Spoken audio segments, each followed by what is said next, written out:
السلام علیکم ورحمۃ اللہ وبرکاتہ۔ کیسے ہو دوستو؟ امید کرتا ہوں آپ سب خیریت سے ہوں گے۔ اللہ رب العزت آپ کو ہمیشہ ایسے ہی خوش رکھے۔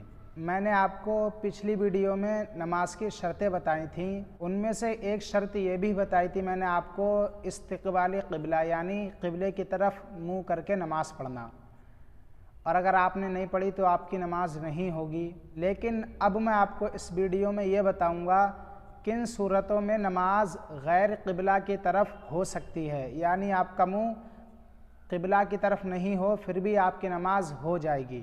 وہ کون کون سی صورتیں ہیں میں آپ کو اس ویڈیو کے اندر بتاؤں گا، تو آپ ویڈیو کو اینڈ تک ضرور دیکھیں، کیونکہ اس سے آپ کی بھی جانکاری بڑھے گی، آپ کو بھی علم بڑھے گا۔ تو اب میں آپ کو بتاتا ہوں وہ کون کون سی صورتیں ہیں کہ قبلہ کی طرف منہ کر کے نماز نہیں پڑھی تو پھر نماز ہو جائے گی۔ اب آپ غور سے سنیں وہ کون کون سی صورتیں ہیں۔ جو شخص قبلہ کی طرف منہ کرنے سے مجبور ہو تو وہ شخص جس طرف رخ کر کے نماز پڑھے تو پڑھ لے، یعنی اگر کوئی انسان قبلہ کی طرف منہ کرنے سے مجبور ہے تو چاہے وہ جس رخ کو نماز پڑھے تو پڑھ سکتا ہے، اور بعد میں نماز دہرانے کی ضرورت بھی نہیں ہے، یعنی نماز ہو جائے گی۔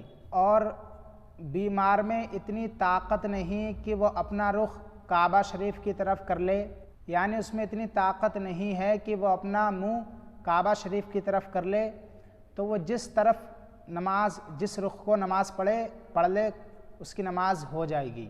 اور آپ سنیں، بیمار میں اتنی طاقت نہیں کہ وہ اپنا رخ یعنی اپنا منہ کعبہ شریف کی طرف کر لے، اور وہاں ایسا کوئی موجود نہیں جو اس کا منہ کعبہ شریف کی طرف کر دے، تو وہ جس طرف نماز پڑھے جس رخ کو نماز پڑھ لے تو اس کی نماز ہو جائے گی۔ اور آپ سنیں، اگر کسی انسان کے پاس اپنا یا امانت کا مال ہے اور وہ خوب جانتا ہے کہ چوری ہو جائے گا، یعنی اگر اس نے رخ کعبہ شریف کی طرف کرا، خوب جانتا ہے کہ میرا مال چوری ہو جائے گا، تو وہ جس طرف چاہیں رخ کر کے نماز پڑھ سکتا ہے، نماز ہو جائے گی۔ شریر جانور پر ہے، اترنے نہیں دیتا، اتر تو جائے گا لیکن بے مددگار کے سوار نہیں ہونے دے گا۔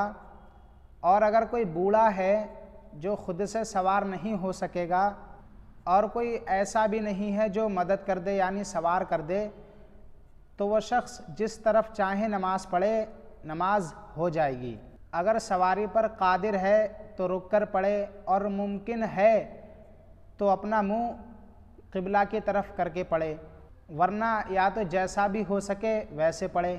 اور اگر سواری روکنے پر قافلہ نظر سے چھپ جائے تو سواری ٹھہرانا بھی ضروری نہیں، یعنی اگر آپ رک کر نماز پڑھ رہے ہیں اور قافلہ نظر سے چھپ جائے تو سواری کو ٹھہرانا ضروری نہیں، یعنی سواری پر سوار ہوتے ہی پڑھے تو نماز پڑھ سکتا ہے۔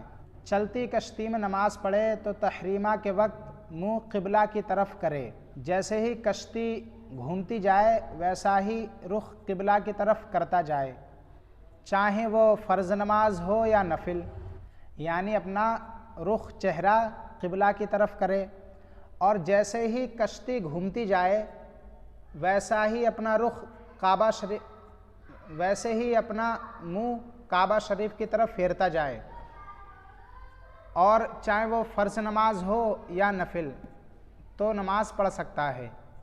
چلیے دوستو، آج کے لیے بس اتنا ہی، ملتے ہیں نیکسٹ ویڈیو میں ایک نیا ٹاپک کے ساتھ۔ السلام علیکم ورحمۃ اللہ وبرکاتہ۔